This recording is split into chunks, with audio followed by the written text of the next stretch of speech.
하나님의 사람들하고 세상에 속한 사람들하고 어떤 영역에 있어서는 서로 공유하는 영역이 있습니다. 그러나 어떤 영역에 있어서는 공유가 안 되는 부분이 있습니다. 공유되지 않는 그 영역 안에서 하나님의 사람들과 세상 사람들이 소통이 되지 않습니다. 불통입니다. 우리 지난주 4장 1절에서 6절 말씀에 보면 하나님의 자녀들은 하나님의 말씀을 듣고 세상에 속한 자들은 세상의 말을 듣고 그래서 서로 소통할 수 없음을 이야기했습니다. 그러면 하나님의 자녀인 우리들이 세상과 소통할 수 있는 방식은 뭐냐? 그것을 뛰어넘는 것이 바로 사랑입니다. 세상과 하나님의 자녀 사이에 소통할 수 없는 영역이 있는데 그것을 뛰어넘어 소통할 수 있는 방식이 바로 사랑이라는 방식입니다. 누구나 다 사랑을 합니다. 잘난 사람도 사랑하고 못난 사람도 사랑하고 돈 있는 사람도 사랑하고 가난한 사람도 사랑하고 배운 사람도 못 배운 사람도 누구나 다 사랑을 합니다. 친구도 사랑하고 배우자도 사랑하고 부모도 사랑하고 직장 동료도 사랑하고 누구나 사랑을 합니다. 하나님을 사랑하고 교회를 사랑하고 평생을 하나님 사랑, 교회 사랑으로 아름다운 삶을 사는 성도도 있고 목회자도 있습니다만 그렇지 못한 경우도 많이 있습니다.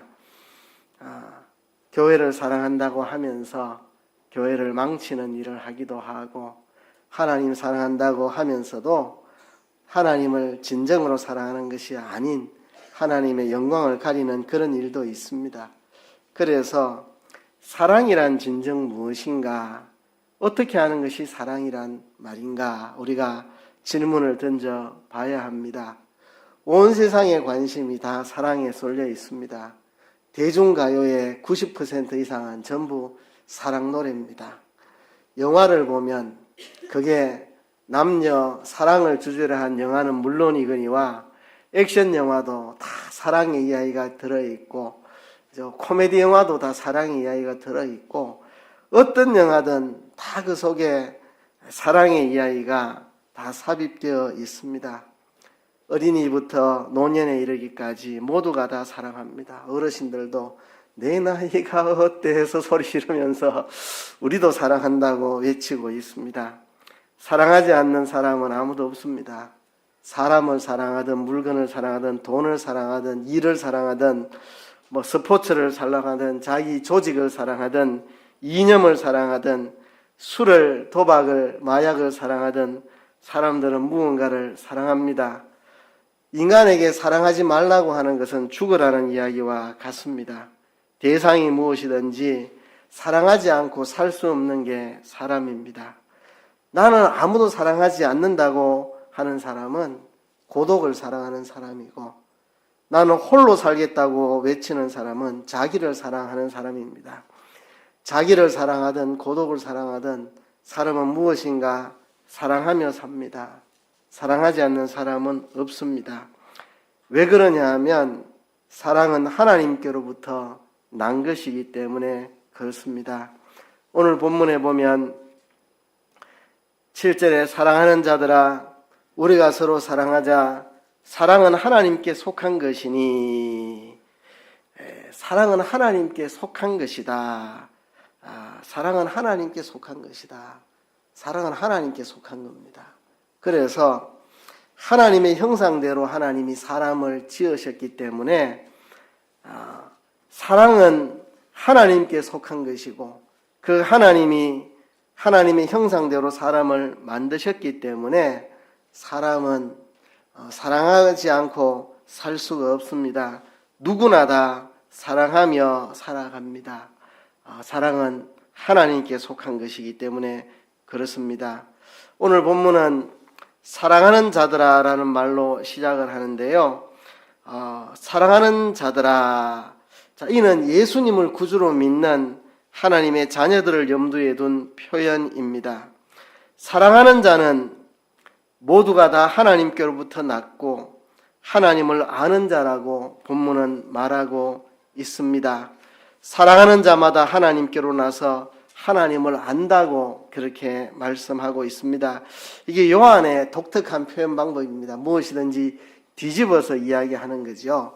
사랑하는 자마다 하나님께로서 나서 하나님을 알고, 그 말은 뭡니까? 하나님께로서 났다고 하면서 사랑하지 않는 자는 과연 하나님께로 난 자라고 말할 자격이 있느냐? 내가 하나님을 안다 하면서 사랑하지 않으면 내가 진짜 하나님을 아는 자냐? 그거를 뒤집어서 하는 이야기입니다. 모두가 나는 하나님께로서 났습니다. 난 하나님의 자녀입니다. 나는 하나님을 압니다. 하나님을 믿습니다. 말하지만 그가 사랑하지 않는다면 어떻게 그것을 내가 하나님의 자녀라고 하나님을 안다고 말할 수 있겠느냐? 사랑하지 않는 사람은 하나님께로서 난 하나님의 자녀라고 일컬을 수가 없다. 사랑하지 않는 자는 하나님을 안다고 말할 수 없다는 이야기를 본문이 하고 있습니다. 그래서 하나님께로서 난 하나님의 자녀라면, 하나님을 안다는 자라면 반드시 사랑해야 하고 사랑한다는 이야기입니다. 여러분이 하나님의 자녀이고 여러분이 하나님을 안다고 말할 수 있으려면 여러분들이 사랑을 해야 합니다. 어떤 사랑을 해야 하느냐? 하나님을 닮은 사랑을 해야 됩니다. 하나님의 사랑을 닮은 하나님의 사랑을 해야 합니다.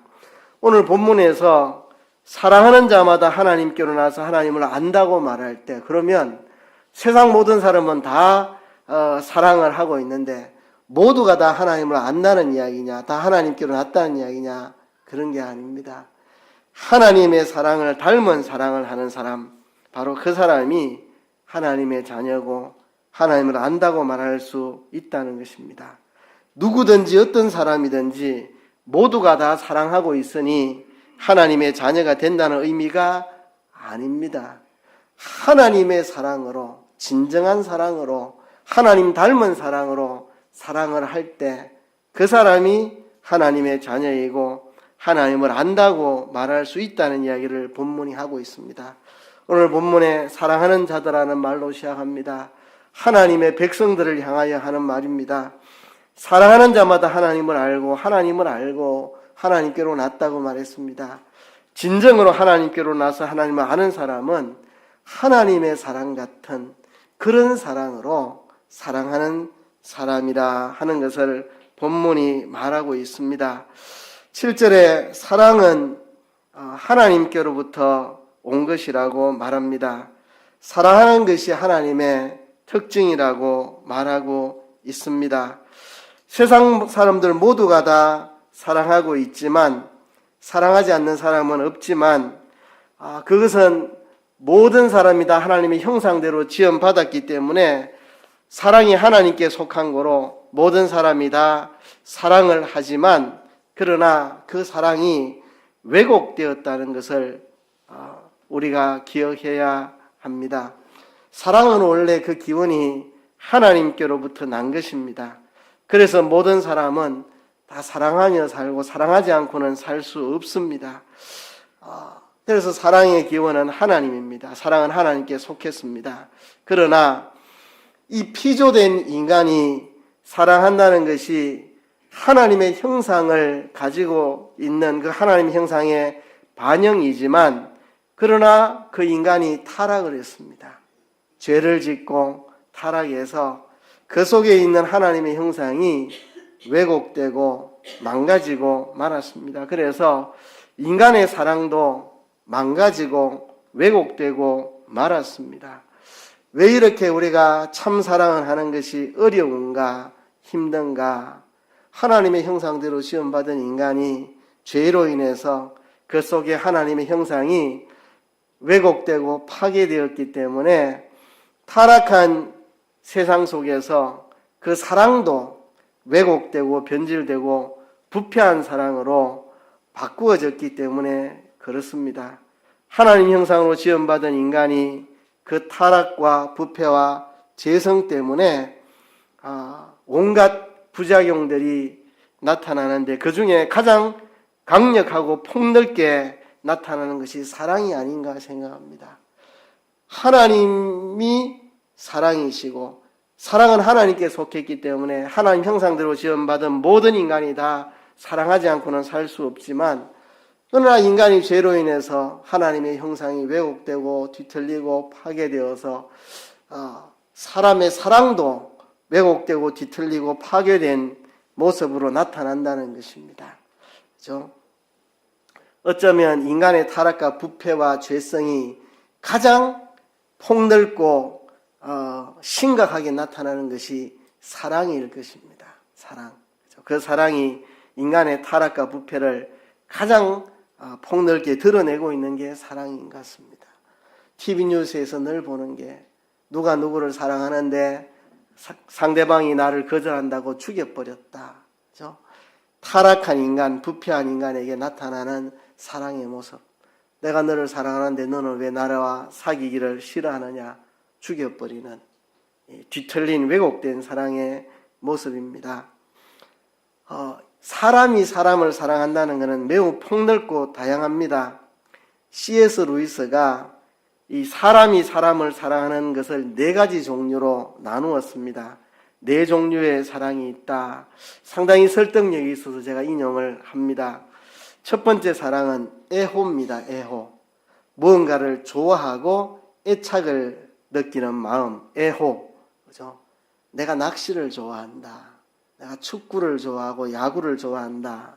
내가 등산을 좋아하고 내가 승용차를 좋아하고 내가 개를 좋아하고 고양이를 좋아하고 또 사람을 좋아하는데 단순히 내가 어떤 사람이 필요하고 그냥 누가 좋아서 그냥 그 사람을 나와 관계 맺는 사람으로 소유하려고 그에게 집착하는 거, 이런 게 다 애호입니다. 애호. 그죠? 애호도 사랑의 일종이지만 정말 충분한 인격간의 사랑이 아니고 소유에 대한 집착이나 중독적인 애착으로 건강한 인간관계를 해치는 경우가 많이 있습니다. 저는 낚시를 좋아해서 가정을 다 깨트리는 사람들을 많이 봤습니다. 옛날에 오래전인데요. 한 중학생, 제가 왜 교회 나오는지 아십니까? 왜 나오는데? 우리 아버지가 내 교회 나가는 걸 싫어하기 때문에 교회 나옵니다. 아버지가 교회 나가는 걸 싫어하는데 네가 왜 교회를 나오는데? 우리 아버지는 낚시에 미쳐가지고 가족을 안 돌봅니다. 그 아버지가 미워가지고 아버지가 그토록 싫어하는 교회에 내가 나오고 있는 겁니다. 이렇게 참 아이러니한 이야기를 들었는데요. 낚시나 골프에 빠져가지고 가족을 내팽기는 사람 더러 적지 않게 있습니다. 집이나 차와 결혼한 사람들이 있습니다. 제가 신혼 때 우리 동네에 사는 어느 가정인데 부인이 참 외로워 보이더라고요. 신혼 가정인데 남편이 차에 빠져 있습니다. 가난한데도 고급 승용차 사서 맨날 광내고 있고, 그런 남편을 바라보는 아내가 참 신앙이 좋은 사람이에요. 늘 아내의 마음이 무너지는 걸 보고 저 사람은 부인이랑 결혼했나 차랑 결혼했나 이런 생각이 들기도 하고 그죠. 애완동물 요즘 애완동물을 키우는 사람들이 되게 많아서 말 잘못하면 제가 돌 맞을 수도 있지만 애완동물을 키우고 사랑한다는 핑계로 그거보다 더 소중한 인간관계를 회피하는 사람들도 적지 않게 있습니다. 제가 아는 어떤 사람은 애완동물을 키우는데 사람이 싫어서, 사람과 마주치기 싫고 사람하고 관계 맺으면 자꾸 서로 관계가 문제가 생기고 이렇게 하니까 애완동물은 덤벼드는 적이 없으니까 그래서 본인은 개를 좋아한다고 해서 사람 오는 거는 싫고, 이렇게 되면 이거는 좀 지나친 집착이고 왜곡이 되는 겁니다. 그래서 애착이라고 하는 것은 무언가 온전한 사랑에 미치지 못하고 결핍을 느끼게 되는 경우가 많이 있다는 겁니다. 애착이 사랑의 한 종류인데요. 그것이 어떤 취미생활일 수도 있고 동물일 수도 있고 어떤 단체일 수도 있고 그것이 온전한 사랑에 미치지 못하는 결핍을 가져오는 경우가 많이 있다는 겁니다. 두 번째는 우정이라는 사랑. C.S. 루이스는 우정을 매우 높이 평가했습니다. 인간이 인간을 사랑하는 방식 중에 아주 숭고한 형태가 바로 우정이라고 높이 평가합니다. 남녀 간의 사랑은 서로가 서로를 바라보는 사랑이잖아요. 그런데 우정관계는 서로가 서로를 바라보는 관계가 아닙니다. 각자 다른 곳을 바라보고 있는 사람들이 우정을 맺습니다. 남녀 간의 성적인 사랑은 둘밖에 없는 배타적인 관계를 추구하지만 우정은 서로 다른 곳을 바라보고 있는 사람들끼리 우정을 가지고 더 폭넓게 사랑을 하는 그런 풍성한 사랑을 맺는 것이 바로 우정입니다.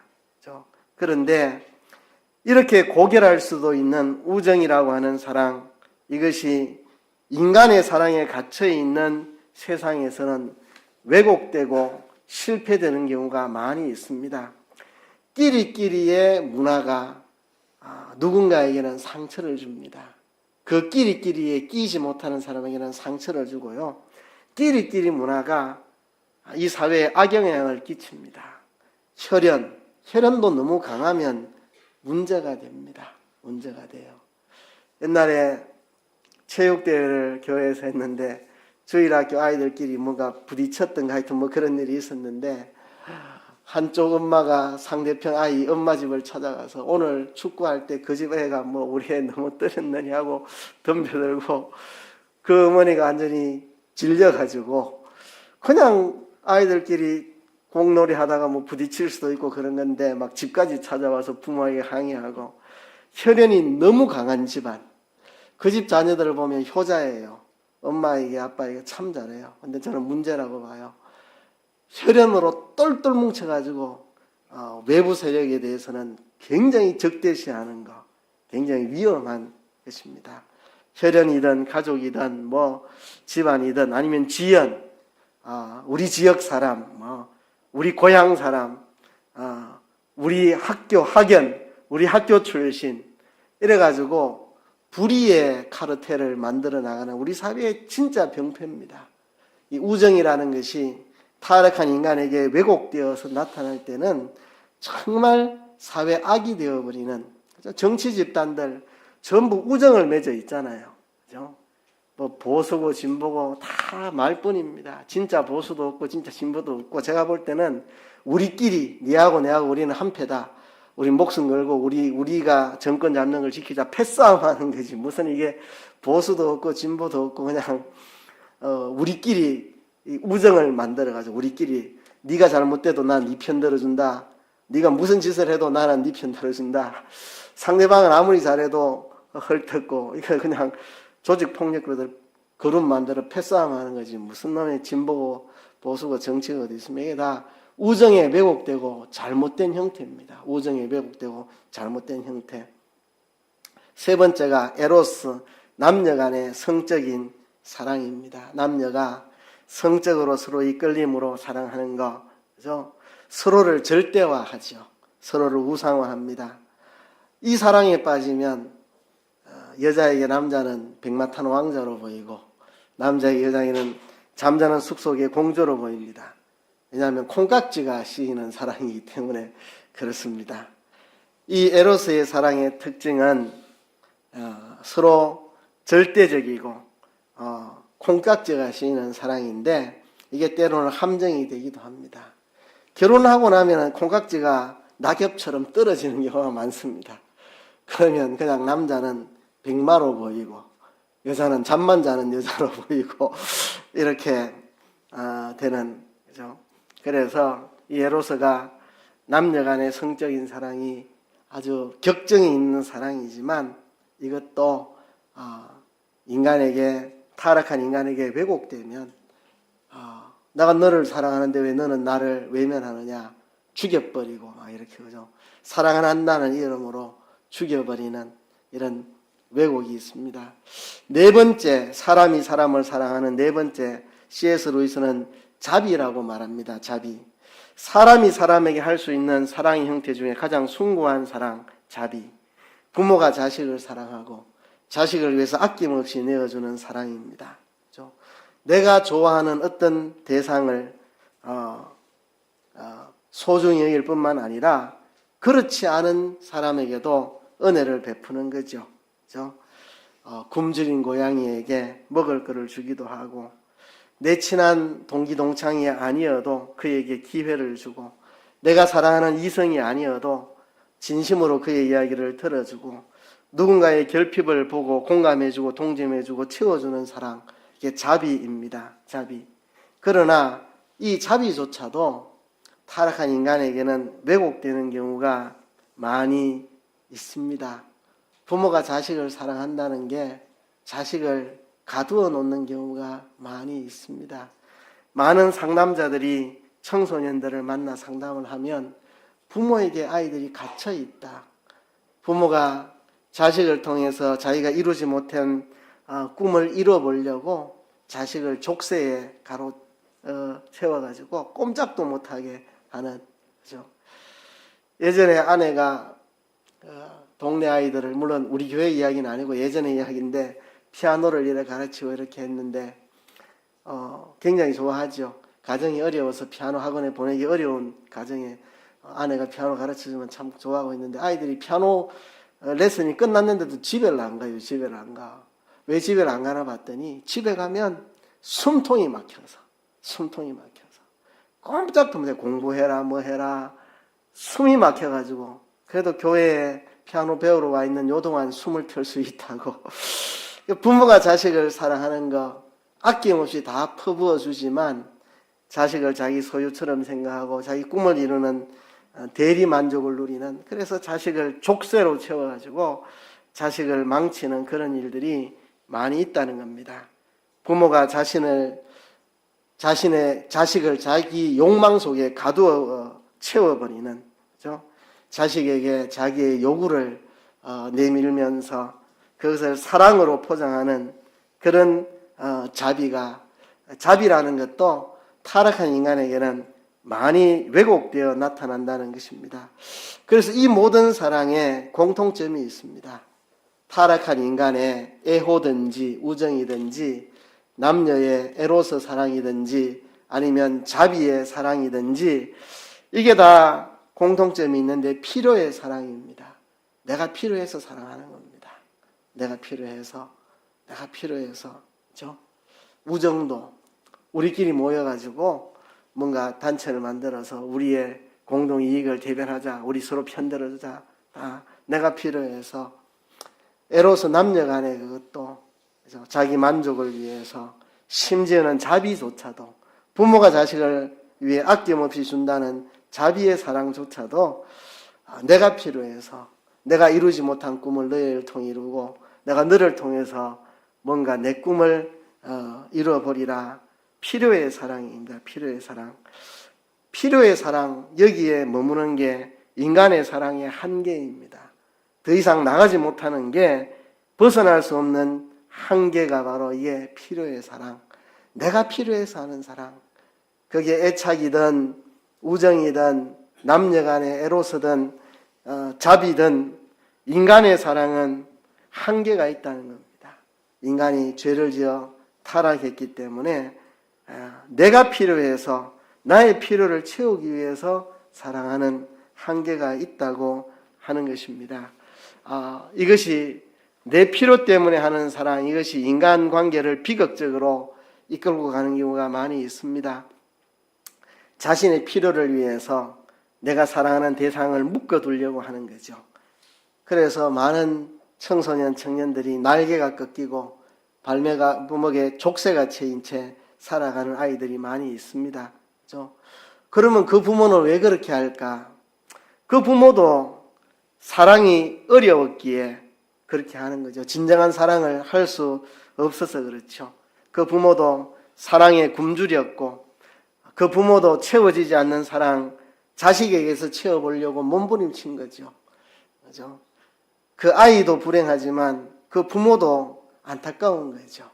진정한 사랑을 경험해보지 못했기 때문에, 진정한 사랑을 누려보지 못했기 때문에 자기도 진정한 사랑이 무엇인지 알지 못하고 진정한 사랑을 하는 게 그토록 어렵고 자기도 사랑에 굶주리고 목말랐기에 자식을 통해서 뭔가 한을 풀어보려고 자식에게 왜곡된 족쇄를 채우는 사랑을 할 수밖에 없었던 거죠. 그죠? 그래서 이 세상의 사랑은 다 왜곡된 사랑입니다. 그럼 우리가 어떻게 해야 되느냐? 우리가 사랑의 원형을 되찾아야 됩니다. 사랑은 하나님께 속했는데 하나님에 속한 사랑의 원형을 우리는 되찾아야 합니다. 오늘 7절에 보면 사랑하는 자들아 우리가 서로 사랑하자. 사랑은 하나님께 속한 것이니 사랑하는 자마다 하나님께로 나서 하나님을 알고. 자, 사랑은 하나님께 속한 것입니다. 이게 하나님 형상대로 지음받은 인간에게 보이지만 다 죄를 지어 타락했기 때문에 왜곡된 형태로 나타나는데요. 하나님께 속한 사랑의 진정한 원형을 우리가 발견을 하고 그것을 추구해야 합니다. 사랑하는 자마다 하나님께로 나서 하나님을 알고 사랑하지 아니하는 자는 하나님을 알지 못하나니 이는 하나님은 사랑이심이라고 말했습니다. 여러분, 하나님은 사랑이심이라고 할 때 하나님의 성품 중에 하나가 사랑이다는 정도의 이야기를 넘어서는 이야기입니다. 하나님의 성품은 공의와 사랑이다. 그 정도의 이야기를 넘어서는 겁니다. 하나님은 사랑이십니다.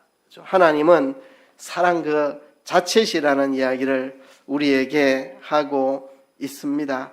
그래서 우리는 하나님을 통해서 사랑이신 하나님을 통해서 사랑의 원형을 발견하고 그 사랑의 원형을 우리 안에 회복해야 합니다.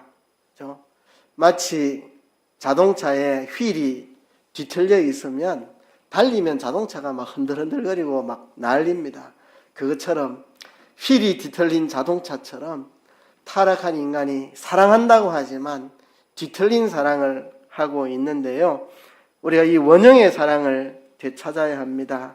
그 원형의 사랑을 이렇게 말합니다. 9절에 하나님의 사랑이 우리에게 이렇게 나타난 바 되었으니 하나님이 자기의 독생자를 세상에 보내심은 저로 말미암아 우리를 살리려 하심이니라. 사랑은 여기 있으니 우리가 하나님을 사랑한 것이 아니요 오직 하나님이 우리를 사랑하사 우리 죄를 위하여 화목제로 그 아들을 보내셨음이니라 그랬습니다. 사랑의 원형 우리가 어디에서 찾을 수 있느냐? 하나님의 아들 예수 그리스도에게서 찾을 수 있습니다. 하나님이 자신의 아들을 육체로 세상에 보내신 것, 이것에서 우리는 하나님의 사랑을 찾을 수 있습니다. 예수 그리스도에게서 눈을 돌리는 순간 우리는 사랑이 무엇인지 분별력을 잃어버리게 됩니다. 우리가 사랑의 원형을 찾을 수 있는 것은 하나님이 자신의 아들 예수 그리스도를 육체로 이 땅에 보내신 것, 그 속에서 사랑의 원형을 우리가 찾을 수 있습니다. 우리 지난주에 4장 1절에서 6절까지 보았는데요. 5절에 보면 저희는 세상에 속한 고로 세상에 속한 말을 하며 세상이 저희 말을 듣느니라. 세상에 속한 사람은 세상의 말을 듣습니다. 세상에 속한 사람은 대중가요를 부르면서 인생을 배우고 영화를 보면서 영화 속에서 인생의 가치관을 만들고 친구들과 사귀면서 연속극을 보면서 그 속에 철학과 사상이 형성이 됩니다. 그들이 생각하는 사랑, 그죠? 이런 것이 사랑이야. 그렇게 생각하지만 하나님의 사람은 하나님께 속하여 하나님의 말씀을 듣습니다. 하나님의 말씀은 이렇게 말합니다. 사랑은 여기 있으니 우리가 하나님을 사랑한 것이 아니요 오직 하나님 우리를 사랑하사 우리 죄를 위하여 화목제로 그 아들을 보내셨음이라. 여기서 우리는 사랑의 원형을 찾습니다. 진짜 사랑을 찾습니다. 참된 사랑을 우리가 여기서 찾습니다.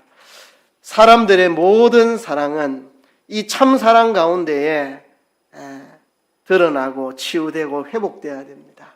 우리가 애착을 가질 수 있죠. 우리가 우정을 나눌 수 있고 남녀 간의 에로스 사랑을 누릴 수 있고 자비의 사랑을 누리지만 사랑의 원형인 하나님 사랑을 통해서 다 회복되어야 될 사랑입니다. 애착도 우정도 에로스도 자비도 다 하나님의 사랑의 그 원형을 통해서 회복되어야 할 사랑입니다. 이 사랑에 대해서 여러 가지로 말할 수 있지만 오늘 본문의 사랑의 특징이 네 가지로 나타났습니다. 9절에 보면 하나님의 사랑이 우리에게 이렇게 나타난 바 되었으니, 하나님의 사랑은 나타난 사랑입니다. 하나님의 사랑은 나타난 사랑. 또 하나님이 자기의 독생자를 세상에 보내심은, 하나님의 사랑은 보내신 사랑입니다. 보내신 사랑. 아들을 세상에 보내신 사랑. 그리고 하나님의 사랑은 살리는 사랑입니다. 저로 말미암아 우리를 살리려 하심이라. 살리는 사랑. 또 하나님의 사랑은 먼저 하는 사랑입니다. 사랑은 여기 있으니 우리가 하나님을 사랑한 것이 아니요 오직 하나님이 우리를 사랑하사 먼저 하는 사랑입니다. 하나님의 사랑이 본문의 네 가지 특징으로 나타났습니다. 첫째가 나타난 사랑입니다. 나타난 사랑. 하나님의 사랑은 이념이나 관념이 아닙니다. 나타난 사랑입니다. 역사 속에 나타났습니다. 돌이킬 수도 없고 엎을 수도 없고 부정할 수도 없고 부인할 수도 없고 역사 속에 이미 나타나버린 나타난 사랑입니다. 하나님의 사랑이 인간 창조로 나타났고, 창조된 인간이 죄를 지었을 때 가죽옷을 해입히시면서 구원을 약속하신 그것으로 나타났고, 그것이 아브라함과의 언약으로 나타났고, 아브라함의 후손들이 타락하고 범죄할 때 하나님이 예레미야를 통해 새 언약을 약속하시고 내가 새 언약을 주겠다. 이사야를 통해서 내가 택한 나의 종을 너희에게 보내겠다. 보라, 처녀가 잉태하여 아들을 낳을 것이요 그 이름을 임마누엘이라 하리라. 그 사랑이 독생자 예수 그리스도로 나타나셨죠.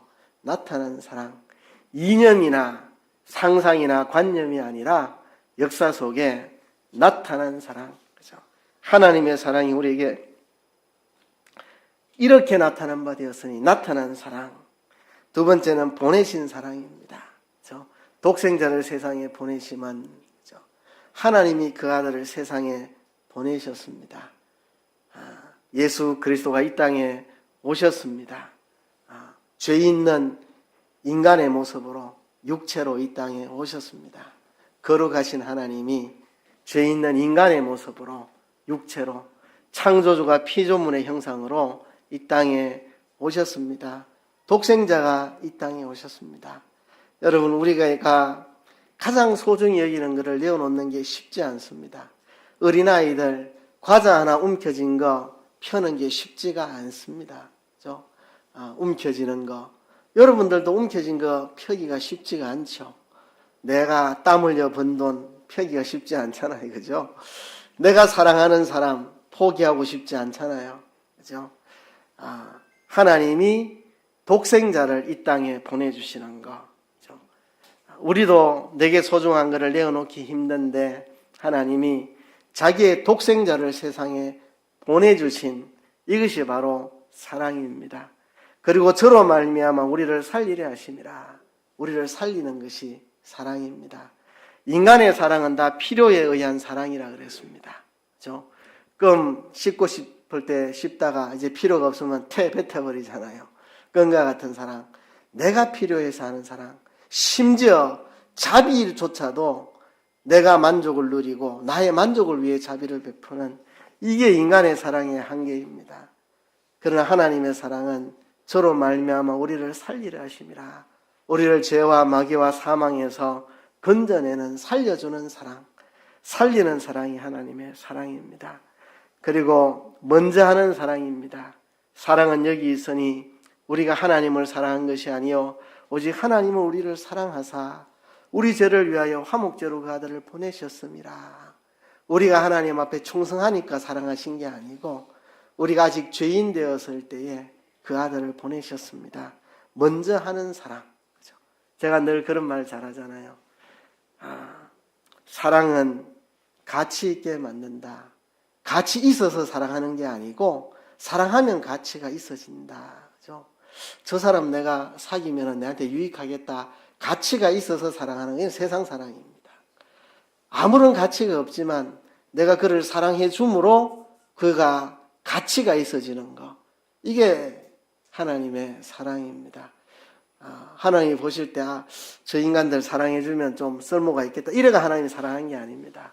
우리가 아직 죄인 되었을 때 아무런 쓸모도 없고 아무런 가치도 없을 때 먼저 우리를 사랑해 주심으로 우리가 소중한 가치 있는 존재가 된 거죠. 먼저 하는 사랑. 오늘 본문에서는 하나님의 사랑을 이렇게 네 가지로 표현합니다.